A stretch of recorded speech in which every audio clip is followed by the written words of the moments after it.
महोदय भानुचल है उनको जो अरेस्ट किया गया, किस तरह देखते हैं आप, क्या कहें?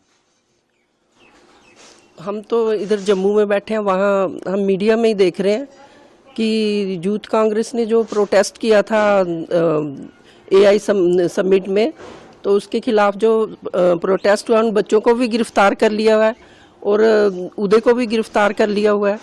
मैं समझती हूँ कि जय मेरे बेटे ने जो कहा कि हम गांधी के मार्ग पर भी चलते हैं और जरूरत पड़ी तो हम भगत सिंह भी बन सकते हैं, तो मुझे उस पर गर्व है, उसने ऐसा कहा। आज भगत सिंह की जरूरत है हमें, और सभी नौजवानों से मैं आह्वान करती हूँ कि भगत सिंह बनो और अपने देश की सोचो। उन्होंने कोई गुनाह नहीं किया है जिन्होंने प्रोटेस्ट किया है। प्रोटेस्ट करना हमें, संविधान ने हमें हक दिया है प्रोटेस्ट करने का, और उन्होंने कोई अपने लिए प्रोटेस्ट नहीं किया, देश के लोगों के लिए, देश के किसानों के लिए प्रोटेस्ट किया है, देश के युवाओं के लिए प्रोटेस्ट किया है जो बेरोजगार घूम रहे हैं, जिनके पास काम नहीं है कोई करने को।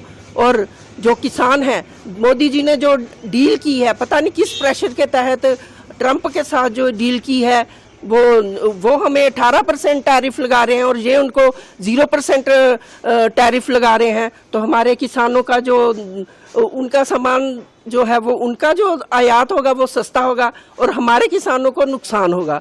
तो मैं इसके लिए, हम अपने किसानों के लिए, अपने बेरोजगार युवाओं के लिए और देश की जनता के लिए उन्होंने जो प्रोटेस्ट किया है और वो सही है। और प्रोटेस्ट आज नहीं, कब से होते रहे हैं। भाजपा के लोग प्रोटेस्ट नहीं करते थे, और जब कॉमनवेल्थ गेम्स थी, सभी इतने डेलीगेट्स पूरे वर्ल्ड से आए थे, प्लेयर्स आए हुए थे, इनकी 2-3 हजार लोगों ने नंगे होके जो है प्रोटेस्ट किया, तब इनको शर्म नहीं आई।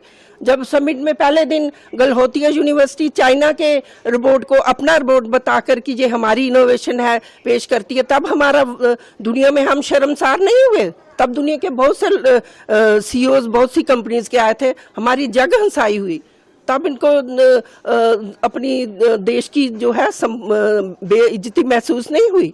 उनको क्यों नहीं इन्होंने गिरफ्तार किया?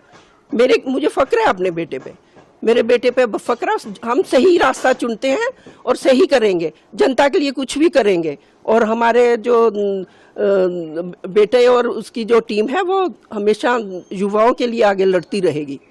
ये हमारा, हम उसके साथ हैं, और भगवान भी उनके साथ है, क्योंकि भगवान सच्चाई के साथ होता है। और झूठ थोड़ी देर, बहुत झूठ की हांडी बार बार नहीं चढ़ती, थोड़ी देर बहुत फलता फूलता है, बाद में सच्चाई की ही जीत होती है। तो मुझे कोई अफसोस नहीं है अगर मेरे बेटे को जेल में कितने दिन अंदर रखें, कोई बात नहीं। भगत सिंह जी शहीद हुए थे तो तब भी ये लोग सबने उनका साथ नहीं दिया था। ये जो आजकल सत्ताधारी हैं, ये उनके खिलाफ ही थे भगत सिंह के। अब भगत सिंह की फोटो लगा लेने से ये नहीं होता कि हम उनका सम्मान कर लें, उनके नक्शे कदम पर भी चलना है। तो मैं अपने बेटे का साथ हूँ, और वो जो है सरकार जो चाहे कर ले, हम सच्चाई के साथ हैं, और सच्चाई के साथ हमेशा अपने देश के लोगों की बात करेंगे, अपने युवाओं की बात करेंगे, मजलूमों की बात करेंगे।